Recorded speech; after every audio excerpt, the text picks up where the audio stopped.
আকিকা কয়টা ছাগল দিয়ে করব? আন আয়েশা রাদিয়াল্লাহু আনহা আমারানা রাসূলুল্লাহ সাল্লাল্লাহু আলাইহি ওয়াসাল্লাম আনিল গুলামি শাতানে মুকাফিআতানে ওয়া আনিল জারিয়াতি শাতুন।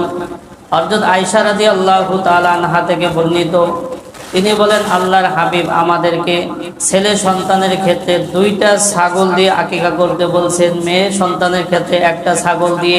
একই বয়সী সমবয়সী 2টা ছাগল, ছেলের ক্ষেত্রে মেয়ের ক্ষেত্রে একটা ছাগল। ছাগলের বয়স কেমন হবে? বলে কোরবানির বয়স। কোরবানি যে পরিমাণ বয়স হলে কোরবানি করা যায়, মোটামুটি 1 বছর। তোমাদের কি 1 বছর?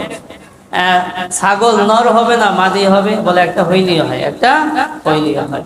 তো আকিকা করতে হবে ছেলে সন্তানের ক্ষেত্রে 2টা ছাগল দিয়ে, কন্যা সন্তানের ক্ষেত্রে একটা ছাগল দিয়ে আকিকা করতে হবে। তবে কেউ যদি দুর্বল হয়, ছেলে সন্তানের ক্ষেত্রে একটা ছাগল দিয়ে আকিকা করে, তাহলে আকিকা কি হয়ে যাবে? আকিকা হয়ে যাবে, সমস্যা নেই।